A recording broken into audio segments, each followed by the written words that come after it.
ಉತ್ತರ ಕನ್ನಡ ಜಿಲ್ಲೆಯಲ್ಲಿ ಮಳೆ ಆರ್ಭಟ ಅಂತೂ ವಿಪರೀತವಾಗಿ ಆಗ್ತಾ ಇದೆ. ಹಲವು ಕಡೆಗಳಲ್ಲಿ ಹಲವು ಸಮಸ್ಯೆಗಳಾಗಿದೆ. ಕಾರವಾರ ತಾಲೂಕಿನ ಕಡವಾಡ ಗ್ರಾಮದಲ್ಲಂತೂ ವಿಪರೀತವಾಗಿ ಮಳೆ ಆಗಿ ನೆರೆ ಆವರಿಸ್ಕೊಂಡ್ಬಿಟ್ಟಿದೆ. ಜನರಿಗೆ ಓಡಾಡೋಕ್ಕೂ ಕೂಡ ತುಂಬ ಕಷ್ಟ ಆಗ್ತಾ ಇದೆ. ನೋಡ್ತಾ ಇದ್ರೆ ದೃಶ್ಯಾವಳಿಗಳನ್ನು.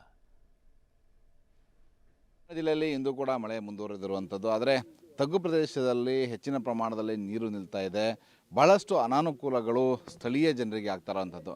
ಕಾರವಾರದ ಕಡವಾಡದ ಮಧ್ಯವಾಡದಲ್ಲಿ ಈಗ ರಸ್ತೆಯು ಕೂಡ ನೀರಿನಿಂದ ಆವೃತವಾಗಿದೆ. ಮನೆಗಳಿಗೆ ನೀರು ನುಗ್ತಾ ಇದೆ. ನಾವಿವತ್ತು ಕಡವಾಡದ ಮಧ್ಯವಾಡದಲ್ಲಿದ್ದೀವಿ. ಈ ಭಾಗದಲ್ಲಿ ನೀವು ನೋಡ್ಬೋದು ಯಾವ ರೀತಿಯ ಸ್ಥಿತಿ ಇದೆ ಅಂತೇಳಿ. ಈ ಭಾಗದಲ್ಲಿ ರಸ್ತೆಯ ಮೇಲೆಯೇ ನೀರು ನಿಂತು ಅಕ್ಕಪಕ್ಕದಲ್ಲಿರುವಂತಹ ಮನೆಗಳಿಗೆ ಈಗ ನೀರು ನುಗ್ತಾ ಇದೆ.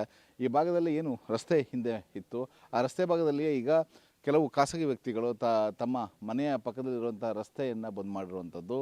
ಇವತ್ತು ಈ ಭಾಗದಲ್ಲಿ ಸಂಪೂರ್ಣವಾಗಿ ಒಂದು 15ಕ್ಕೂ ಹೆಚ್ಚು ಮನೆಗಳಿಗೆ ನೀರು ನುಗ್ಗುವಂತಹ ಪ್ರಮೇಯ ಇವತ್ತು ಬಂದಿರುವಂಥದ್ದು. ನೀವು ನೋಡ್ಬೋದು ಯಾವ ರೀತಿಯಲ್ಲಿ ಈಗ ಮನೆಗಳಿಗೆ ನೀರು ನುಗ್ಗಿದೆ ಅಂತೇಳಿ. ಇದೇ ಭಾಗದಲ್ಲಿ ಒಂದು ವೃದ್ಧೆ ವಾಸವಾಗಿದ್ದರು. ಆ ವೃದ್ಧೆಯನ್ನು ಇವತ್ತು ಕರೆದುಕೊಂಡು ಹೋಗಬೇಕಿದ್ರೆ ಈ ಭಾಗದಲ್ಲಿ ರಸ್ತೆಯ ಏನು ನೀರು ನಿಂತಿತ್ತು, ಆ ನೀರಿನಲ್ಲಿಯೇ ಆಕೆಯನ್ನು ಎತ್ತುಕೊಂಡು ಹೋಗಿರುವಂತಹ ಒಂದು ಅಮಾನವೀಯ ಘಟನೆ ನಡೆದಿರುವಂಥದ್ದು. ಈ ಭಾಗದಲ್ಲಿ ಜನ ಕಷ್ಟಪಟ್ಟು ನೀರಿನಲ್ಲಿಯೇ ಹೋಗುವಂಥ ಪರಿಸ್ಥಿತಿ ಇದೆ. ವಾಹನಗಳನ್ನು ತೆಗೆದುಕೊಂಡು ಹೋಗಲಿಕ್ಕೆ ಆಗೋದಿಲ್ಲ.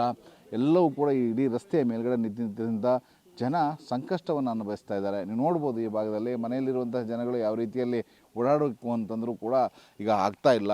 ಈ ಭಾಗದಲ್ಲಿ ಇನ್ನೂ ಈಗ ಮಳೆ ಜಾಸ್ತಿ ಬಂತು ಅಂದರೆ ಹೆಚ್ಚಿನ ಪ್ರಮಾಣದಲ್ಲಿ ನೀರು ನಿಲ್ಲುತ್ತೆ. ನೀವು ನೋಡ್ಬೋದು ಈ ಭಾಗದಲ್ಲಿ ಗ್ರಾಮಸ್ಥರು ಕೂಡ ಇದ್ದಾರೆ.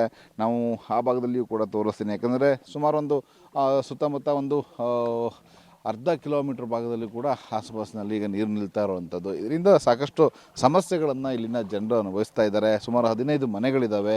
ಈ ಮನೆಯ ಜನರಿಗೆ ಇಲ್ಲಿ ಓಡಾಡಲಿಕ್ಕೂ ಕಷ್ಟ ಸಾಧ್ಯವಾದಂಥದ್ದು.